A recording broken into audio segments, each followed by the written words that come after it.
금강산 속에 들어가서 돌을 닦았으니까 통과를 할 거요. 히말라야 산 속에 들어가서 돌을 닦아서 했으니까 하나님의 공의로운 심판대를 통과할 거예요. 누가 통과할 거예요? 이 구원이라는 게 얼마나 큰 구원인지를 알아야 된다 이거예요. 그분이 나의 대제사장이 되시고 변호사가 되주셔서 그의 성령께서 하나님 아버지 앞에서 당신이 나를 보내서 나의 생명을 바쳐서 그를 사게 하셨기 때문에 나는 충분한 값을 주고 산 내 생명보다도 더 귀한 당신의 아들입니다라는 걸 그분이 증언을 딱 해줘야만 통과단 말이에요. 네. 이런 것을 알고 가야 돼. 마지막을 갈 때는. 그러니까 믿음이라는 게 얼마나 진리의 지식을 안다는 게 얼마나 중요한지 몰라 그래서. 그 다음에 다윗에게 기름 부음을 주셨던 하나님은 그 신이 항상 다윗과 함께 인생을 사심으로 다윗이 그분 앞에서 크나큰 실패를 경험하고 세상에서는 말로 다 표현할 수 없는 수욕을 경험할 때도 그분의 신, 그분의 말씀은 결코 그를 떠나거나 버린 적이 없었으며 다윗의 신앙을 다시 결국은 회복시켜서 신께서 이끌어가고자 하시는 방향과 목적지를 향해서 남은 인생을 마감을 잘 할 수 있도록 인생의 길잡이가 되셨고 발의 등이 되어주셨고 인도자가 되어주신 그 주님께 자기 자신의 집을 되돌려 드리는 거예요. 그러므로 다윗의 수많은 시가들을 읽을 때에는 후세의 독자들도 큰 감명을 같이 받고 믿음의 말씀과 구원의 말씀으로 다 받아들이게 됩니다. 이 다윗이 쓴 시편 내용들을 읽어보면 다 은혜를 받죠. 왜 그러냐면 거긴 다윗의 인생이 거기에 다 묻어있기 때문이었다. 어쩌면 다윗의 인생이 내 인생과 같기 때문에 감격하고 시편을 읽으면서 같이 울고 그러는 것은 왜 그러는 거예요. 다윗의 인생을 그렇게 인도하셨던 하나님이 동일하게 오늘 또 살아서 여전히 다윗의 시대만 다윗과만 함께한 게 아니라 시간을 많이 지났지만 시공을 초월해서 나의 인생을 또 살았다는 거, 이것이 너무 절절히 구구절절히 그게 감명이 되는 거다는 것이죠. 그러니까 사람들은 다 그 시가서 읽으면 은혜를 받죠. 다른 어떤 서신들보다 특별히 시편을 사람들은 다 좋아합니다.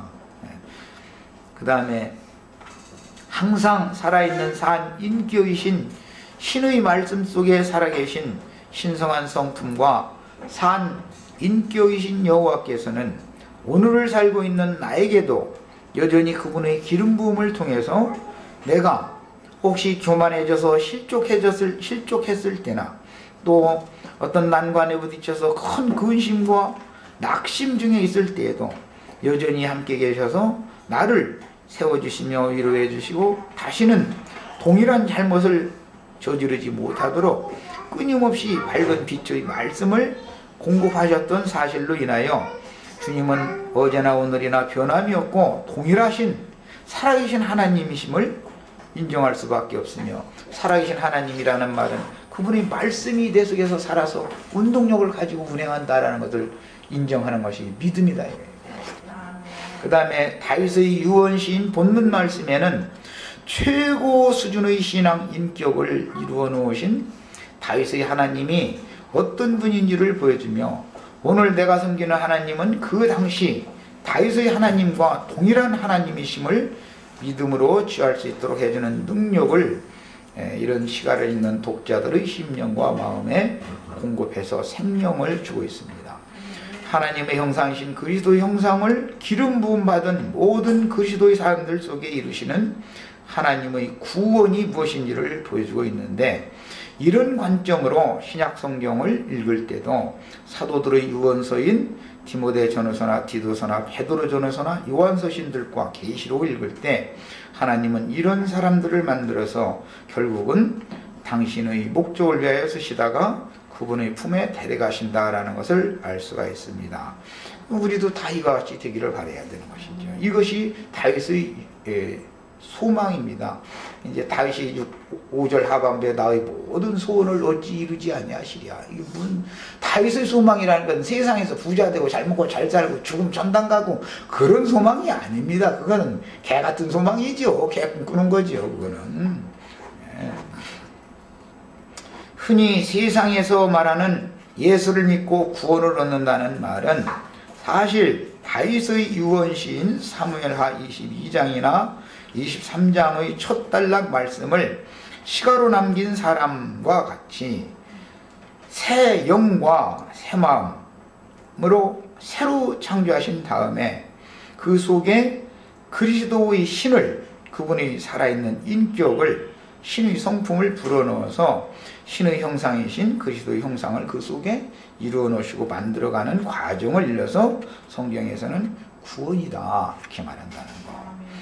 그러니까 구속이라는 말과 구원이라는 말에 대한 구분을 잘 하셔야 돼요.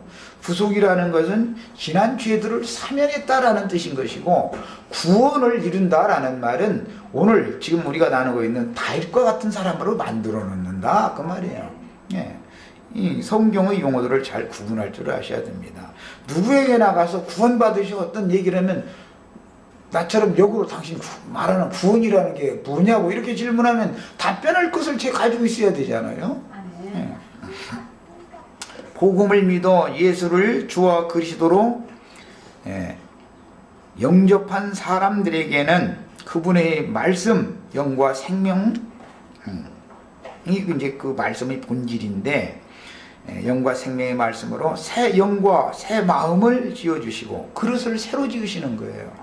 그 다음에 그 속부분들의 예수님의 성품과 산 인격을 끊임없이 공급하여 인생 경험을 통해서 주신 말씀이 그 사람 자신이 되게 하는 것, 이것이 하나님의 새 창조요 하나님이 예비하신 구원이라는 것입니다.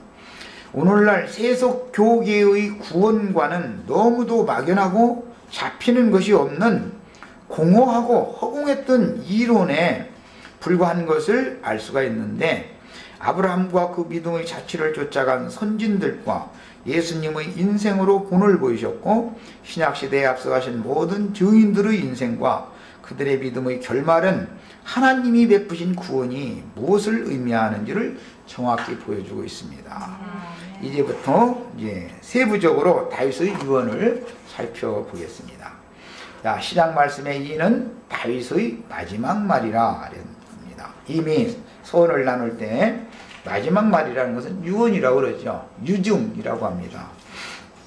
그 다음에 본장에서 말하는 노래는 사무엘하 22장의 시가와 그 연대가 이제 신학자들이 다르다. 사무엘하 22장은 젊을 때 지은 거고 23장은 이제 죽음을 앞두고 하는 말이다. 이렇게 구분하고 있으나 그거는 신학자들이 오해한 말입니다. 사무엘하 22장 이하에 나오는 모든 말씀들은 다윗의 그 죽음을 앞둔 시기에 다 한 말들입니다. 이게 마지막 유언 말들이죠. 예수님이 마지막 유언의 말을 남긴 것은 마지막 6월절의 한 주간 동안에 남긴 말이 가장 많은 말씀입니다. 신약에 복음서 중에서 가장 많은 분량을 차지하고 있는 것이 한 주간 동안에 있었던 그 내용들입니다. 그 유언이다 이거예요. 그래서 신약성경, 구약성경, 그 약이라는 말이 유언, 유증이라는 뜻이다라는 거 아까 말씀드렸습니다. 자, 시간이 다 됐으므로 잠깐 쉬었다가 이어서 말씀을 나누겠습니다.